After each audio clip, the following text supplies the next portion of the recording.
Baik, selamat pagi dokter. Kami dari SGDA 1 akan mempresentasikan mengenai solusi plasenta. Next.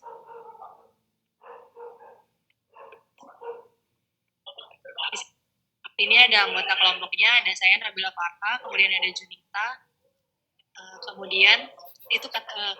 kemudian saya akan menjelaskan mengenai latar belakang, di mana latar belakangnya sendiri adalah pendarahan antepartum adalah salah satu kegawat daruratan di bidang obstetri dan ginekologi yang biasa terjadi pada usia gestasi di atas 20 minggu sebelum persalinan berlangsung.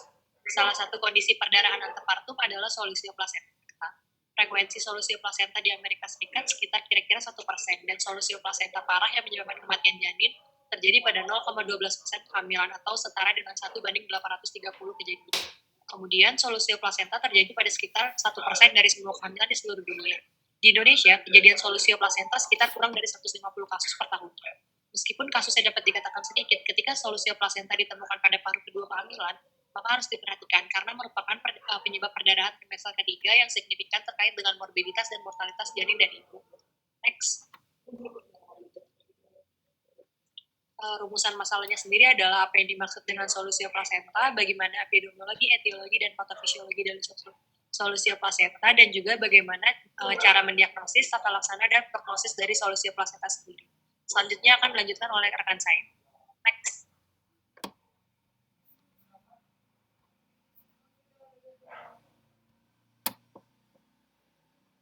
Selanjutnya definisi, perkenalkan nama saya Maderi Jadinata dengan NIM terakhir 201, akan menjelaskan mengenai definisi solusio plasenta. Solusio plasenta, biasa disebut okklusio plasenta, adalah kondisi terjadinya pemisahan awal plasenta dari lapisan rahim sebelum terjadinya persalinan. Lepasnya plasenta ini menyebabkan terhambatnya asupan nutrisi dan oksigen pada bayi. Solusio plasenta merupakan kondisi yang berbahaya dikarenakan selain menyebabkan berkurangnya pasokan nutrisi dan oksigen pada bayi, kondisi ini menjadi salah satu penyebab perdarahan pada ibu di paruh kedua kehamilan. Selain itu, solusio plasenta juga dapat mempengaruhi hasil akhir dari janin atau neonatal, seperti hambatan pertumbuhan intrauterin dan kelahiran prematur. Sekian dari saya, akan dilanjutkan oleh teman saya.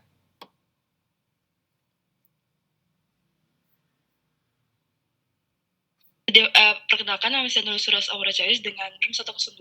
Epidemiologi. Solusio plasenta adalah salah satu penyebab utama perdarahan vagina pada paruh kedua kehamilan. Sekitar 0,4-1% kehamilan mengalami komplikasi solusio plasenta. Prevalensi lebih rendah di negara-negara Nordik sekitar 0,38 sampai 0,51% dibandingkan dengan Amerika Serikat sekitar 0,6 sampai 1%. Di negara maju, solusio plasenta terjadi sekitar 10% dari semua kelahiran prematur dan 10 sampai 20% dari sebuah kematian perinatal. Di banyak negara, tingkat solusio plasenta telah meningkat. Solusio plasenta merupakan salah satu penyebab morbiditas ibu serta mortalitas maternal dan perinatal di Indonesia. Solusio plasenta merupakan 30% dari seluruh kejadian perdarahan antepartum yang terjadi. Menurut penelitian yang dilakukan oleh Suyono dan kawan-kawan, frekuensi solusio plasenta di Rumah Sakit Umum Daerah Dr. Mewadi Surakarta antara tahun 2001 sampai 2003 adalah sebesar 0,5% atau terjadi 1 dalam 154 persalinan. Solusio plasenta adalah kondisi yang relatif jarang tetapi membutuhkan penanganan segera. Sekian presentasi dari saya, dilanjutkan oleh teman saya. Terima kasih.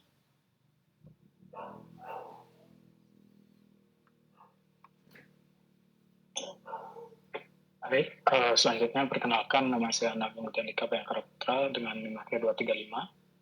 Jadi di sini faktor risiko dari solusio plasenta itu disebabkan oleh berbagai macam faktor, di mana dibagi menjadi 3 kelompok secara umum. Yang pertama, riwayat kesehatan, kondisi saat ibunya hamil, dan juga trauma mekanik. Yang pertama tentang riwayat kesehatan, itu ada merokok, penggunaan kokain, kemudian hipertensi kronis. Selanjutnya ada usia ibu yang di atas 35 tahun ataupun di bawah 20 tahun saat kehamilan. Kemudian bisa juga riwayat solusio plasenta sebelumnya. Dan kondisi saat kehamilan itu diantaranya seperti multiple gestation, preeclampsia, polyhydramnios, ataupun adanya dekompresi uterus yang mendadak, dan juga bisa umbilical cord yang pendek. Kemudian untuk trauma mekanik, itu umumnya sebabkan trauma pada abdomen. Untuk kausanya itu bermacam-macam, bisa saja seperti kecelakaan lalu lintas, terjatuh, ataupun juga kekerasan. Baik, selanjutnya akan dilanjutkan oleh teman saya. Perkenalkan, saya Ngurah Bagus Agung, Sarjana Nandika Suara Dusta Negara, dengan 3 digit NIM terakhir 217. Hari ini saya akan menjelaskan tentang etiologi dari solusio plasenta. Jadi etiologi dari solusio plasenta ini masih belum jelas, tetapi terdapat beberapa faktor yang diduga berpengaruh terhadap kejadian solusio plasenta, yaitu yang pertama ukuran uterus ibu yang kecil, kemudian usia ibu yang kurang dari 20 tahun atau lebih dari 35 tahun, ibu mengalami preeklampsia, tekanan rahim terlalu tinggi pada vena cava inferior, pendeknya tali pusat yang dikarenakan oleh pergerakan janin yang terlalu aktif, adanya mioma uteri, ketuban pecah peritem, adanya trauma abdomen seperti tendangan anak yang sedang digendong oleh ibu, atau ibu pernah jatuh dalam posisi tertelungkup, ibu pernah merokok, menggunakan narkoba atau minum alkohol, ibu yang mengalami defisiensi asam folat dan anemia, ya. Kemudian adanya perdarahan retroplasenta, peredaran darah ibu mengalami gangguan sehingga darah yang diterima oleh janin kurang. Kemudian adanya multiparitas sehingga kekuatan rahim ibu melemah dan memiliki riwayat solusio plasenta sebelumnya. Baik, untuk selanjutnya akan dijelaskan oleh teman saya. Terima kasih. Baik, selanjutnya saya akan menjelaskan tentang patofisiologi. Sebelumnya perkenalkan, nama saya Miriam Molangare dengan 3 digit NIM terakhir 068. Di sini patofisiologinya yaitu solusio plasenta merupakan manifestasi akhir dari proses pemisahan villi chorioalis placenta dari tempat implantasinya pada desidua basalis sehingga terjadi perdarahan. Dan terbentuknya hematoma retroplasenta ini pun disebabkan oleh putusnya arteri spiralis dalam desidua. Hematoma retroplasenta ini mempengaruhi penyampaian nutrisi dan oksigen dari sirkulasi maternal ke sirkulasi janin. Hematoma ini meluas dan melepaskan plasentanya lebih luas sampai ke bagian pinggirnya, sehingga darah yang keluar merembes di antara selaput ketuban dan myometrium untuk kemudian keluar melalui serviks ke vagina pada tipe revealed hemorrhage. Perdarahan pada beberapa kasus tidak bisa berhenti karena uterus yang dalam keadaan hamil tidak dapat berkontraksi untuk menjepit pembuluh arteri spiralis yang terputus. Pada perdarahan yang tertinggal dan terperangkap di dalam uterus ini disebut sebagai concealed hemorrhage. Sekian dilanjutkan oleh teman saya. Perkenalkan, nama saya Nikita Devintat Sumarta dengan 3 digit NIM terakhir 225. Jadi di sini saya akan presentasikan mengenai diagnosis dari solusio plasenta. Jadi untuk menegakkan diagnosis pada solusio plasenta itu sendiri yaitu ditemukan adanya pendarahan pada perut vagina, jadi di sekitar rahim, dan adanya riwayat trauma sehingga pasien tersebut dapat kita curigai mengalami solusio plasenta. Selain itu, berdasarkan pada penelitian yang telah dilakukan, indikasi yang paling umum untuk mengarahkan ke diagnosis klinis dari solusio plasenta itu sendiri antara lain yang pertama, bekuan atau pendarahan pada retroplasenta sekitar 77,1%, yang kedua pendarahan vagina dengan hipertonisitas uterus sekitar 27,8%, dan juga yang terakhir pendarahan vagina dengan status janin yang tidak meyakinkan sekitar 16,1%. Sekian presentasi dari saya, akan dilanjutkan oleh rekan saya.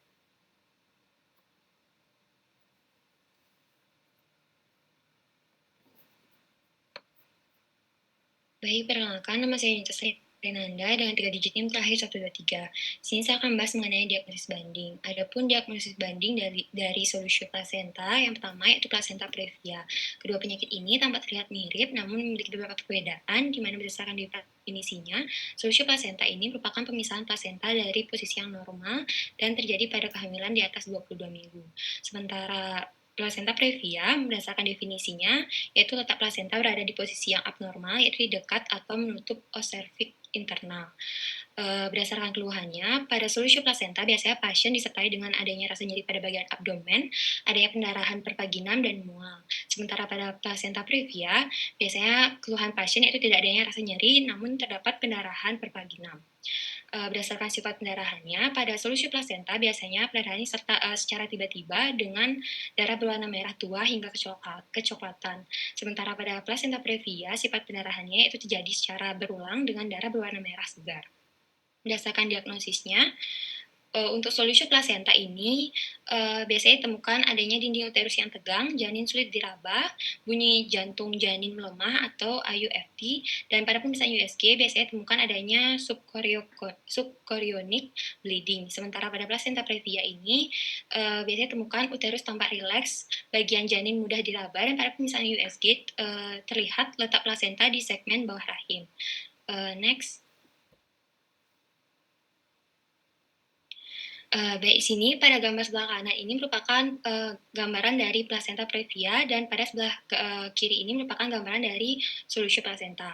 Selain itu, ada pun diagnosis banding yang kedua, yaitu ruptur uterus. Ini merupakan pendarahan yang disebabkan karena adanya robekan pada dinding uterus, dan yang ketiga, yaitu preeklamsia. Ini merupakan kelainan kerusakan endotel vaskular yang meluas dan vasospasme. Mungkin sekian, selanjutnya akan disampaikan oleh rekan saya.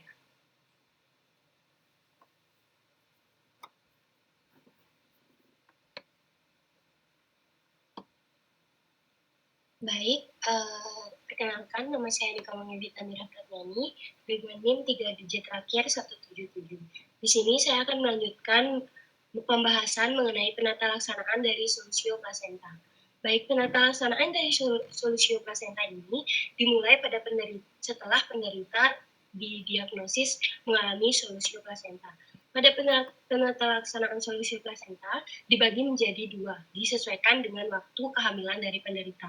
Apabila kehamilan dari penderita kurang dari 37 minggu, maka akan dilakukan penata laksanaan yang akan dibagi menjadi dua, di mana kehamilan penderita yang kurang dari 37 minggu dengan gangguan kondisi ibu atau fetus solution masuk ke dalam grade 2 atau grade 3, di mana grade sedang ataupun grade berat. Sedangkan pada penderita yang mengalami kehamilan kurang dari 37 minggu tanpa gangguan kondisi ibu atau fetus solution berat atau akan masuk ke dalam grade 1. Nah, penata laksanaannya pada grade 2 atau grade 3, grade sedang dan grade berat, maka penata laksanaan pada penderita solusi plasenta akan disarankan untuk kelahiran secepat mungkin. Sedangkan pada penderita yang mengalami grade 1 atau grade ringan, maka akan dikelola secara konservatif. Di mana kelola secara konservatif ini yang dimaksud adalah monitoring secara fetus, steroid untuk maturasi paru, kemudian pertimbangan tokolitik jika ada kontraksi. Sedangkan pada saat pengelola atau dilakukan secara konservatif, tetapi penderita mengalami perburukan kondisi ibu atau mengalami fetus solution, maka akan dilakukan tindakan atau penata laksanaan sesuai dengan grade 2 dan grade 3, yaitu lahirkan secara secepat mungkin. Nah, pada diagnosis setelah penderita mengalami diagnosis solusi plasenta, dan jika waktu kehamilan dari penderita lebih dari 37 minggu, maka secepat mungkin penderita harus dilahirkan janin. Mungkin sekian dari penjelasan saya, akan dilanjutkan oleh teman saya. Terima kasih.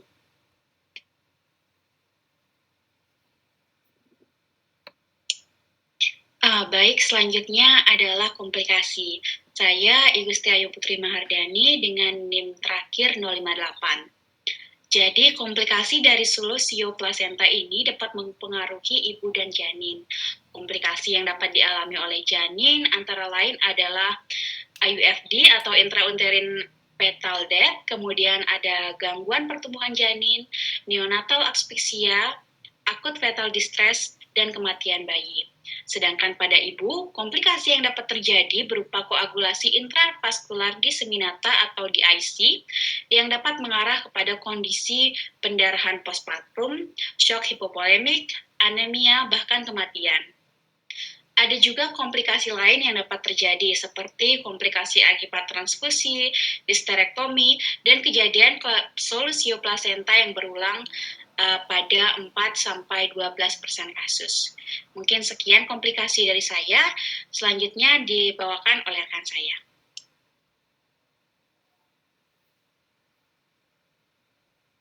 Baik, perkenalkan saya Gede Satya Agastya Setia dengan 3 digit NIM terakhir 082.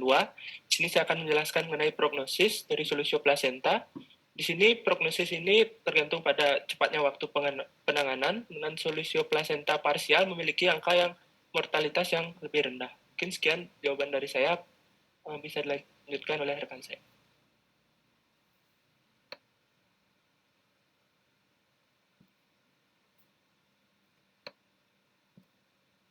Baik, perkenalkan nama saya Audrian Renata Putra dengan 3 digit terakhir 028. Jadi di sini saya akan menyimpulkan untuk solusio plasenta sendiri atau biasa disebut sebagai abruptio plasenta adalah suatu kondisi di mana terjadinya pemisahan awal plasenta dari lapisan rahim sebelum terjadinya persalinan. Kemudian untuk etiologinya sendiri masih belum jelas diketahui, namun ada beberapa faktor risiko yang dapat menyebabkan solusio plasenta itu sendiri, seperti misalkan hipertensi kronis, kemudian riwayat solusio plasenta sebelumnya, preeklamsi, dan trauma gluten. Untuk diagnosis klinis dari solusio plasenta, antara lain yang paling sering adalah perdarahan retroplasenta, kemudian perdarahan vagina dengan hipertonisitas uterus, dan juga status janin yang tidak meyakinkan. Untuk penata laksananya sendiri, apabila wanita dengan solusio plasenta grade 1 atau kelas 1 dan kehamilannya kurang dari 30 minggu, maka dapat dikelola secara konservatif. Untuk solusio plasenta kelas 2 atau kelas 3 yang kehamilannya pun juga kurang dari 37 minggu, dapat dilakukan lahir secara cepat. Untuk tata laksana dengan kehamilan lebih dari 37 minggu juga dapat kita delivery atau lahirkan cepat.